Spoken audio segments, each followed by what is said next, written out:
Entre beauté et hospitalité sans pareil, c'est une Afrique riche dans sa diversité, une Afrique ancestrale. Un destin commun, une même route, un même chemin, celui de la prospérité. Brassage des cultures et civilisations. Brassage, votre émission socio-culturelle sur Ifriqiya FM.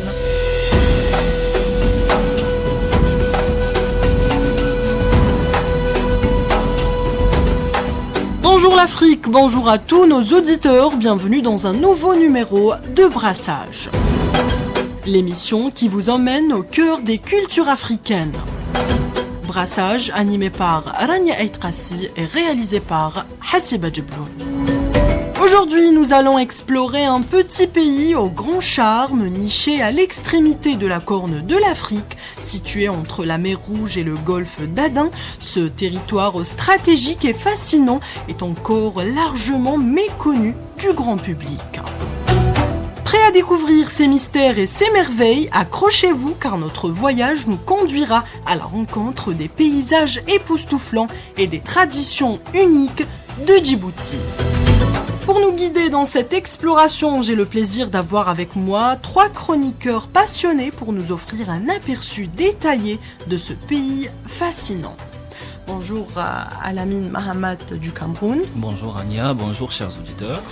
Mohamedou Dia du Sénégal, bonjour. Bonjour Ania, bonjour chers auditeurs. Et Varso Mifundo du Congo-Brazzaville, bonjour Varso. Bonjour Ania, bonjour à tout le monde.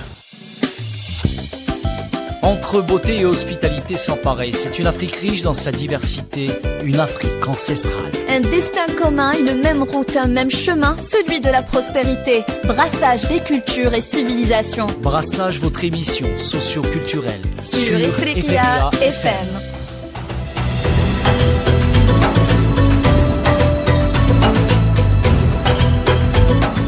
Djibouti, ce pays petit par sa taille mais grand par ses richesses, nous dévoilera ses secrets à travers ses paysages variés, son histoire riche et ses traditions uniques. Nous commençons par un tour d'horizon de sa géographie, je l'avais déjà dit, situé à l'extrémité orientale de l'Afrique, Djibouti est un pays bordé par la mer Rouge à l'ouest et le golfe d'Aden au sud-est avec une superficie d'environ 23 200 km². Le pays est marqué par des paysages désertiques et montagneux, allant des plateaux arides aux vallées profondes. Cette configuration géographique joue un rôle crucial dans le développement économique et stratégique de Djibouti car elle le place au carrefour des routes commerciales internationales. Alamine, je commence avec toi. Quelles sont les merveilles naturelles de Djibouti qui te fascinent le plus et pourquoi? Bon, comme tu l'as dit tout à l'heure, il est situé à la corne de l'Afrique et Djibouti possède 8 chaînes de montagnes avec des pics des plus culminants de 1000 mètres. Bon, on a la chaîne de Moussa Ali et elle est considérée comme la plus haute chaîne de montagne du pays avec le plus haut sommet à la frontière avec l'Éthiopie et l'Érythrée. Il a une altitude de 2028 mètres et le désert de Grand Bara couvre des parties du sud de Djibouti avec des régions d'Arta, d'Ali Sabia et de Dikhel. La plus grande partie se trouve à une altitude relativement basse en dessous de 520 mètres. Bon, sur le plan climatique, Djibouti possède un climat aride et chaud et il est quelquefois inhabituel pour les latitudes aussi basses que celles de Djibouti. Bon, les précipitations sont très rares et très faibles. Elles sont irrégulières et très espacées dans le temps avec une moyenne annuelle de entre 50 et 180 mm qui varie selon les régions du pays. Et en moyenne, on enregistre souvent entre 5 et 20 jours de pluie par an. C'est un pays très sec. Mohamedou, quelles sont les merveilles naturelles qui te fascinent? Alors, je vais juste ajouter quelque chose que Alamine peut-être a oublié de mentionner. Il y a également la dépression de l'Afar, comme par rapport à son climat qui est un peu aride et chaud, et c'est un des endroits les plus chauds et arides du monde, la dépression de l'Afar, et se trouve également le lac Assal plutôt. Il y a également la côte du golfe de Tajura qui est connue également pour ses récifs coralliens et ses plages de sable blanc. Nous pouvons avoir également les montagnes du nord qui abritent la forêt de Daï, qui est une des rares zones boisées du pays. Donc voilà, où l'on trouve également des cèdres et des genévriers. Merci Mohamedou. J'aimerais juste ajouter, justement, en parlant de la géographie, au niveau de de Djibouti. Vous savez, le pays est composé en grande partie de déserts et des montagnes volcaniques, ça il faut le souligner, et qui sont encore actifs jusqu'à présent. Merci Varso. En passant de la géographie à l'histoire, nous découvrons que Djibouti a longtemps été un carrefour commercial majeur depuis l'Antiquité. Son emplacement stratégique a fait de lui un lieu de passage essentiel pour les échanges. L'histoire de Djibouti est profondément marquée par sa colonisation par la France en 1888, ce qui a laissé une empreinte durable sur sa structure sociale et administrative. Et l'indépendance en 1977 a été un moment déterminant, mais le pays a ensuite traversé des périodes de tensions internes et de conflits régionaux. Varso, quel événement historique majeur ont marqué l'évolution de Djibouti et comment ont-ils contribué à son identité actuelle, à ton avis? L'histoire de Djibouti est complexe. Le pays, c'est un petit pays, mais avec une grande histoire. Vous savez, l'histoire de Djibouti est marquée par son rôle stratégique en tant que carrefour des routes commerciales entre l'Asie, l'Afrique et l'Arabie. Avant l'arrivée des Européens, la région était habitée par des communautés nomades somaliennes et afars. Vous savez, d'ailleurs, ce qui entretenait d'ailleurs des relations commerciales avec les Arabes et les Perses.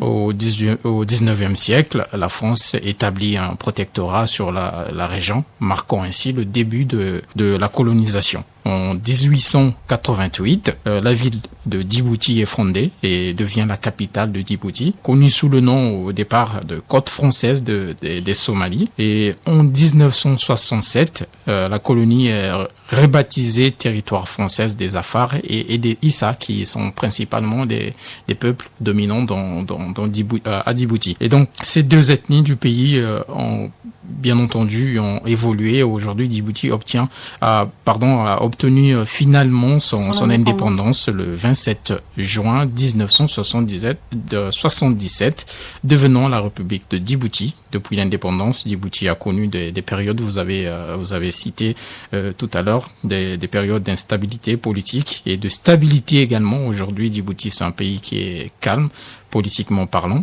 bien que le pays a été marqué par des tensions ethniques, notamment entre les Afars et les Issa. Un événement marquant d'ailleurs de l'histoire récente de Djibouti est la guerre civile qui a éclaté en 1991, principalement entre le gouvernement dominé par les Issa et le Front pour la restauration de l'unité de la démocratie, le FRED en sigle, un groupe rebelle composé en grande partie par les Afars. Le conflit s'est terminé en 2001 avec un accord de paix et l'intégration de certains membres du FRED, dont le gouvernement. Il y a également l'évolution récente de Djibouti en 2021.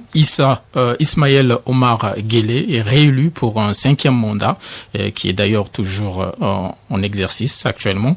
Donc, sous son leadership, Djibouti maintient une croissance économique modeste, soutenue par des investissements étrangers et en particulier dans le secteur d'infrastructure. Eh bien, les perspectives d'avenir également, en Djibouti, il y en a.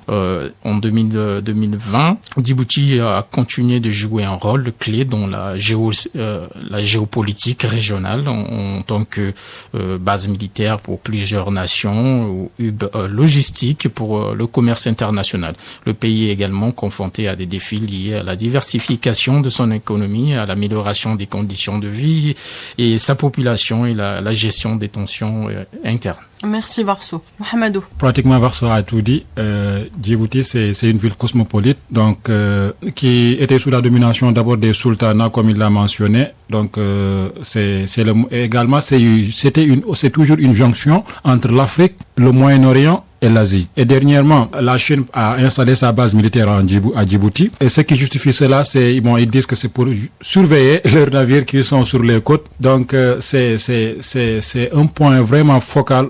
C'est une collaboration peut-être que l'Afrique a envers le Moyen-Orient. Donc, c'est une porte d'entrée pour tout. Donc, par rapport à ces merveilles et à son instabilité politique également, là, Varso également l'a souligné. Parce que c'était en 1991, il y avait une guerre civile qui à l'origine, c'était le président qui avait fait son mandat, donc ça a un peu duré. Donc il voulait, comme il y avait différentes ethnies et que c'était les Issas qui étaient au pouvoir. Donc ils voulaient vraiment que cela change, que cela soit réformé. Et malheureusement, donc ça a eu des répercussions qui sont vraiment négatives et que voilà, le pays est plongé dans un chaos qui a un peu bouleversé, mais au fil du temps, bon, ça s'est rétabli.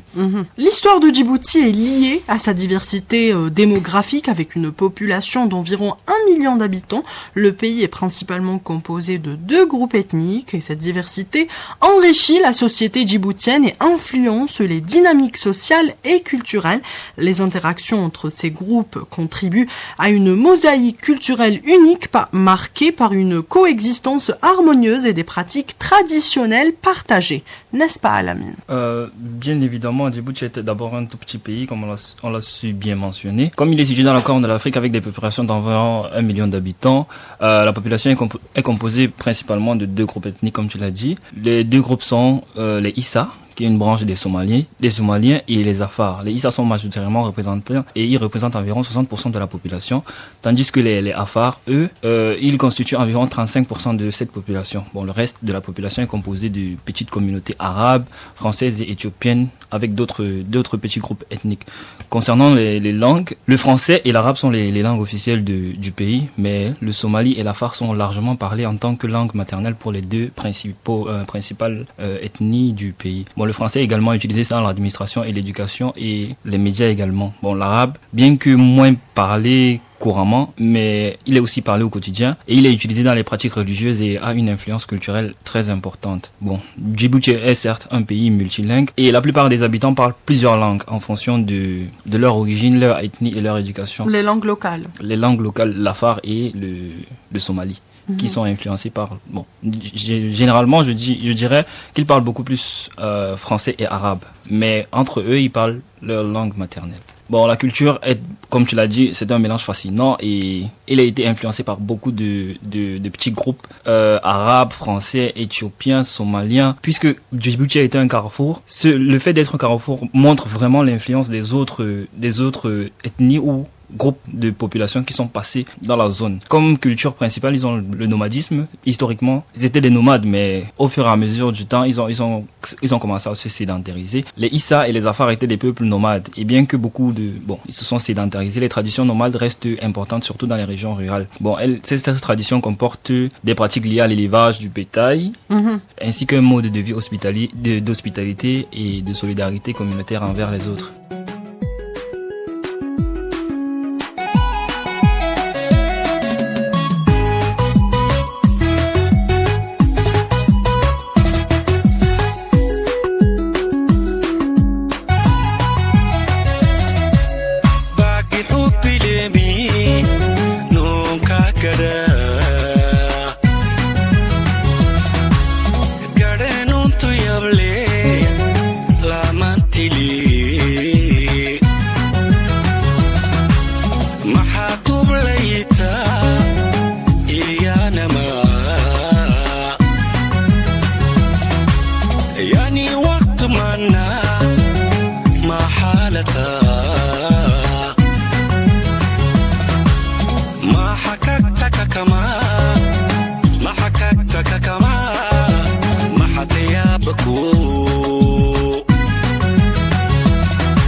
siki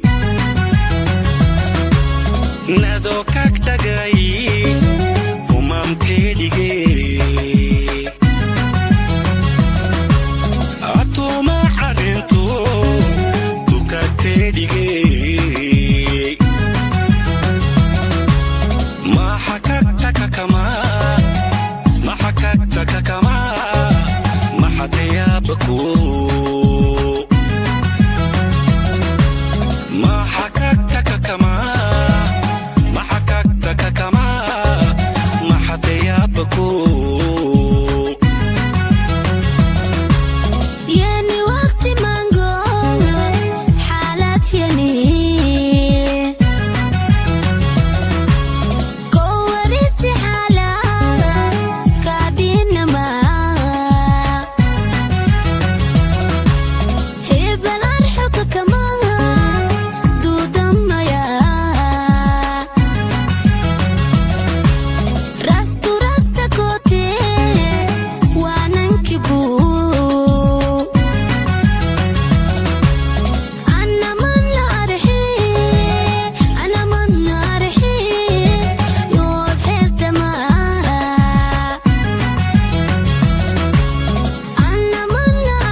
Justement, les traditions djiboutiennes sont un autre aspect essentiel de la culture du pays. Ces traditions renforcent les liens sociaux et perpétuent les coutumes ancestrales, illustrant comment les pratiques culturelles sont intégrées dans le quotidien des Djiboutiens et contribuent à leur identité collective. Mohamedou, quelles traditions sont les plus représentatives de la culture djiboutienne et comment sont-elles célébrées dans la vie quotidienne? Alors, par rapport aux traditions djiboutiennes, on l'a déjà mentionné en premier, donc ce qui fait l'influence de tout le pays. Et c'est ce qui, Djibouti, c'est, comme on a dit, c'est une ville cosmopolite, donc il fait plutôt la jonction entre le Moyen-Orient, l'Asie et l'Afrique en passant par Djibouti. Donc chaque communauté est venue avec sa culture, avec ses traditions. Donc il faisait le commerce. Alamine également l'a mentionné, il y avait des ethnies une ethnie, plutôt les ethnies Zafar et Issa qui faisaient le commerce, donc c'était des nomades. Donc il y avait des gens qui venaient de l'Arabie, de la Chine, donc du Somalie qui est juste de côté, également l'Éthiopie qui est juste à côté, donc c'est eux qui venaient, donc ce qui fait qu'ils ont une diversité de culture et de traditions. Et avec ce brassage de culture, donc ça fait un, et que à l'avènement également de l'islam, ça a fait que les traditions en Djibouti, elles sont identiques aussi également. Elles sont identiques dans la logique où les 95% ou 98% des Djiboutiens sont des musulmans. Donc la plupart des rites qu'ils ont en commun, c'est les fêtes de la Eid comme tradition, donc que cela soit Ashura, Ramadan, Maulid, tout ça. Et également leur mariage, donc c'est des rites qui sont fréquents, c'est des rites qui sont vraiment fréquentes parce que de temps en temps il y a des mariages et que les traditions sont les mêmes. Donc les danses et tout, donc ils ont tous les mêmes traditions par rapport à ça. Donc ce qui fait que voilà, que Djibouti, encore une fois on le répète, c'est une ville cosmopolite, donc elle fait la jonction entre l'Arabie, l'Asie, le Moyen-Orient et l'Afrique. Moi j'aimerais juste rebondir là-dessus concernant les traditions, bien que Djibouti ait été un pays qui est toujours un pays où il y a eu plusieurs fréquentations de plusieurs populations. Djibouti est un pays où la tradition joue un rôle important dans la vie quotidienne. Les Djiboutiens sont connus pour leur hospitalité, on en a parlé, et les visites d'ailleurs familiales sont courantes. Les mariages sont des événements majeurs, souvent célébrés avec des grandes fêtes et des cérémonies qui peuvent durer plusieurs jours. Les cérémonies par exemple de mariage incluent des danses traditionnelles, des chants et des festins. Les Afars, par exemple, les Afars et les Issa ont des traditions culturelles distinctes, notamment ce qui concerne les vêtements et les modes de vie. Par exemple, les nomades Afars sont connus pour leur tenue traditionnelle, souvent composée de tissus légers adaptés au climat désertique. Et la poésie et les chants sont également des aspects importants dans la culture djiboutienne, utilisés pour raconter des histoires et transmettre des connaissances de génération en génération. Merci Varso. La cuisine djiboutienne est également un reflet de cette richesse culturelle, mélange d'influences africaines, arabes et françaises. Elle offre connaître des plats uniques avec ses saveurs variées et ses techniques culinaires distinctes. La cuisine de Djibouti est le fruit d'une longue histoire de contacts interculturels et d'échanges commerciaux. Alamine, quel plat typique de Djibouti illustre la diversité culturelle du pays? Avant de revenir principalement au plat, j'aimerais préciser que la cuisine de Djibouti est inspirée par la cuisine somalie, afar, yéménite et éthiopienne. Bon, elle a aussi été influencée avec une légère influence asiatique et indienne.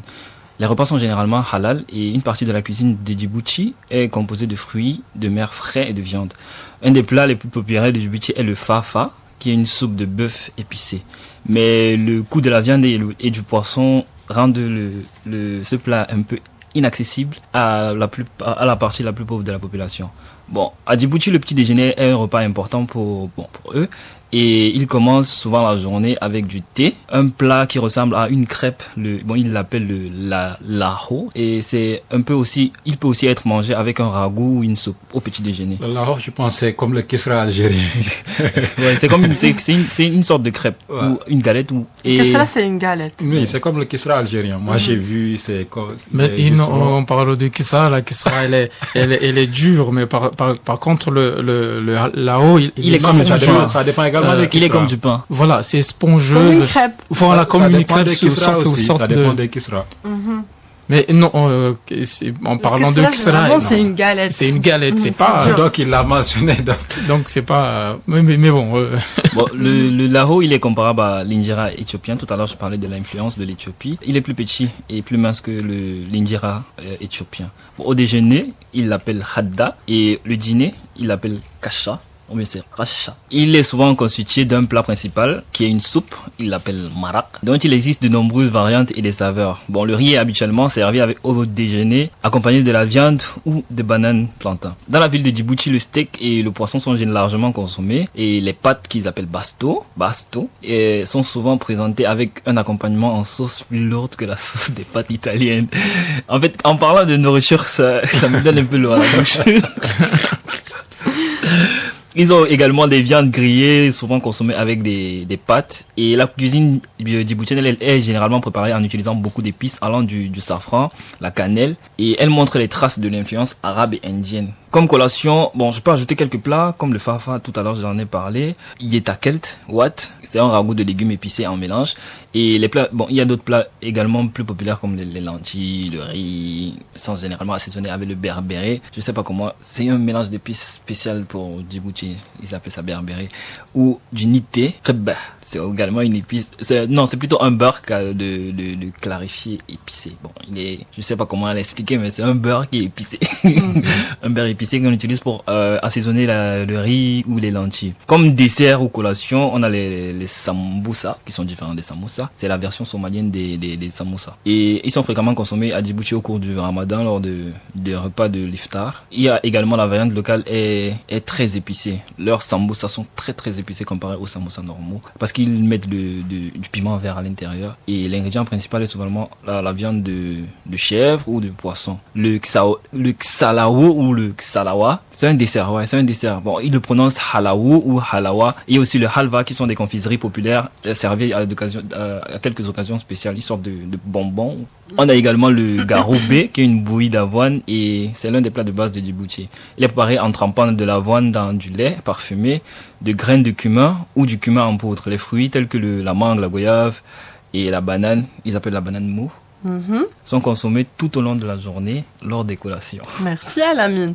Mohamedou, tu es connaisseur également de la cuisine djiboutienne. Ouais, pratiquement Alamine a tout dit. J'aimerais juste ajouter peut-être deux points ou bien deux choses que peut-être les Djiboutiens également ont l'habitude de faire. C'est les boissons, à savoir le thé et le qahwa, le café. Voilà, donc c'est une population nomade, c'était une population nomade plutôt, et que vous savez, les nomades, ils n'ont pas le temps de cuisiner ou de faire certaines, ils n'ont pas cet art culinaire de faire certaines choses quand ils sont vraiment en déplacement. La plupart, c'est le thé et le café. Donc, comme on a l'habitude de remarquer partout, par exemple en Afrique, précisément ici en Algérie, donc comment le café, les gens consomment le café. Et c'est la même chose pratiquement aussi également en Djibouti, en raison également de l'influence arabe, en raison également de l'influence des autres ethnies telles que le Somalie et ou également l'Éthiopie. Donc le thé également, le café, donc ça joue également un rôle vraiment essentiel, dans la cuisine djiboutienne. Merci Mohamedou. Pour conclure cette première partie, nous explorons les sites touristiques remarquables de Djibouti. On a le lac Assal, le point le plus bas d'Afrique, avec ses paysages lunaires et ses eaux hyper salines, est une destination incontournable. Il y a également le parc national de la Boulaos, et il y a beaucoup d'autres endroits à visiter. Varso, quels sont selon toi les sites touristiques majeurs à Djibouti? Djibouti, malgré sa petite taille, offre plusieurs sites touristiques remarquables. Tu as cité tout à l'heure le lac Assal, mais il y a également le lac Abbé, un autre lac salé, célèbre pour ses cheminées de calcaire, surréaliste d'ailleurs, qui s'élève du sol, créant un paysage digne d'un autre monde. Vous savez, le lac est à cheval sur la frontière entre Djibouti et l'Éthiopie. Donc, du coup, vous pouvez faire une pierre deux coups, comme on dit. Et vous pouvez visiter également l'île des 7 frères. Cet archipel est un paradis pour les plongeurs, avec des récits coralliens riches en vie marine, y compris des requins, baleines, des dauphins et une variété de poissons tropicaux. Et vous pourrez également visiter la forêt du Daï. C'est cette forêt située dans les montagnes de Goda et l'une des rares zones boisées de Djibouti. Elle abrite une biodiversité unique, y compris des espèces endémiques d'oiseaux. Eh bien, je pense qu'en citant ces lieux, vous pourrez vous retrouver à Djibouti. Merci beaucoup, Varso. Il y a également Tadjoura qui est une des plus anciennes villes d'Afrique de l'Est, donc connue pour ses maisons blanches et ses plages de sable fin, et son passé également qui était le centre du commerce de l'ivoire. Tadjoura également, c'était le point de départ pour explorer le massif du Goda et la forêt de Daï. Également, ils ont un point qui est vraiment essentiel.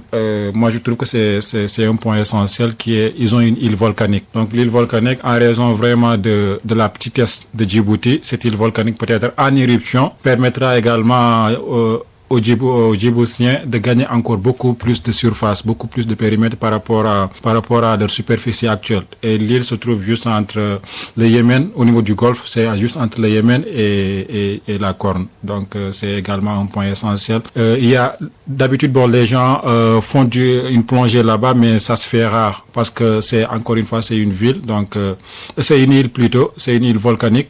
Donc c'est en raison des sécurités. Oui, en raison des sécurités. Mais quand même, moi je trouve que c'est facile.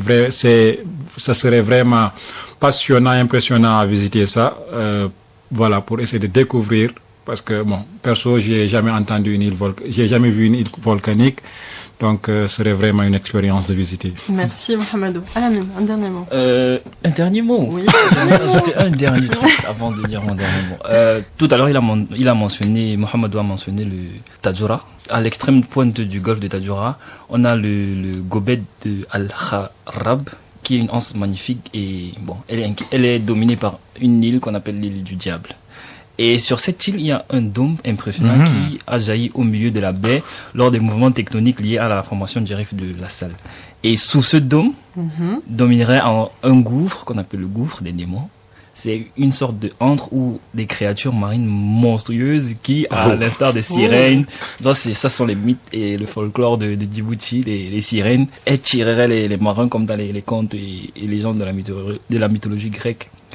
Le site, il est vrai que il fait peur. Quand on entend, il fait peur, mais c'est un truc à visiter. Moi, je conseillerais vraiment aux gens d'aller voir ce dôme. Le dôme du diable et le gouffre des démons. Ça serait comme le mystère des triangles de Bermude. Ouais. Exactement. Merci à Lamine, merci Mohamedou et merci à Varso. En résumé, Djibouti se révèle être un pays aux multiples facettes où la géographie, l'histoire, la démographie et la culture se conjuguent pour offrir une expérience fascinante. Nous avons effleuré les aspects essentiels de ce pays. Merci à vous, chers auditeurs, de nous avoir suivis. Nous vous invitons à rester avec nous pour la seconde partie de notre exploration où nous approfondirons encore plus les merveilles de Djibouti.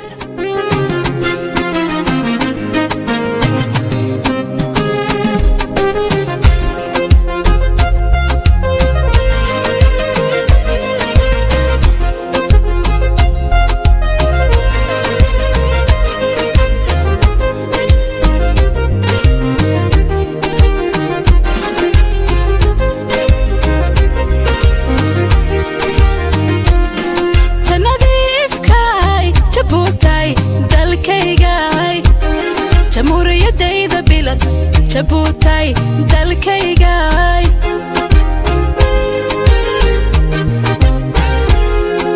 janadiifkay jabuutay dalkaygay jamhuuriyadayda bilan jabuutay dalkaygay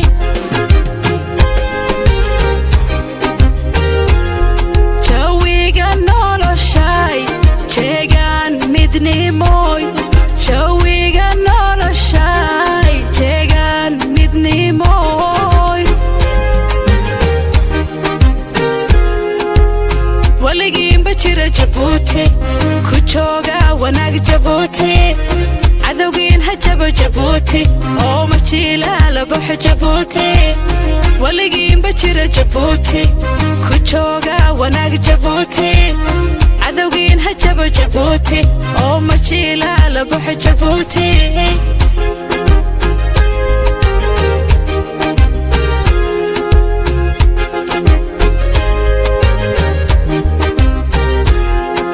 jaliil garabkiina ayuu jirayaa dadka wada jecel dalbaan gaarayn jaliil garabkiina ayuu jirayaa dadka wada jecel dalbaan gaarayn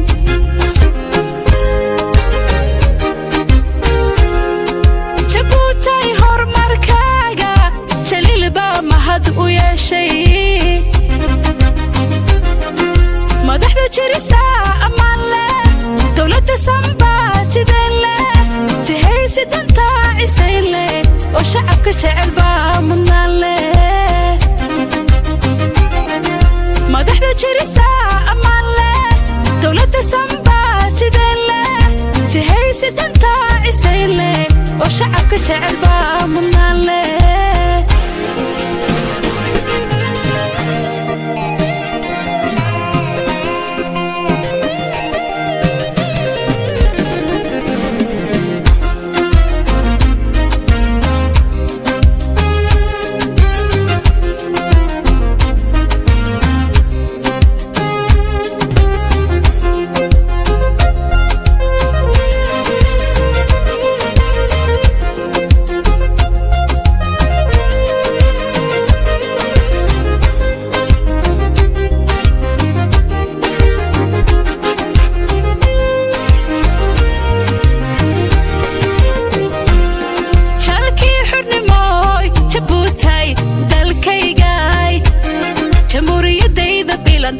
jabuutay dalkaygay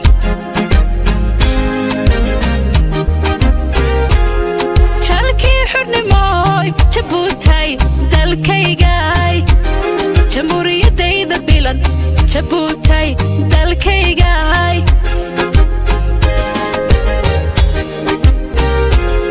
jihaadii rajaday jawhar cadliyey jihaadii rajaday jawhar cadliyey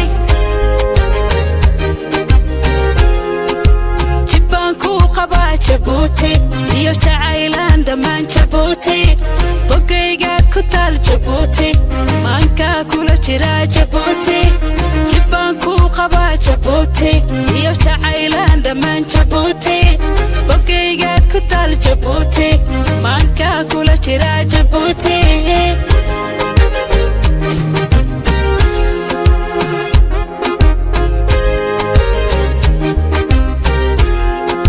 jaliil garabkiina ayuu jirayaa dadka wada jecel dalbaan gaarayn jaliil garabkiina ayuu jirayaa dadka wada jecel dalbaan gaarayn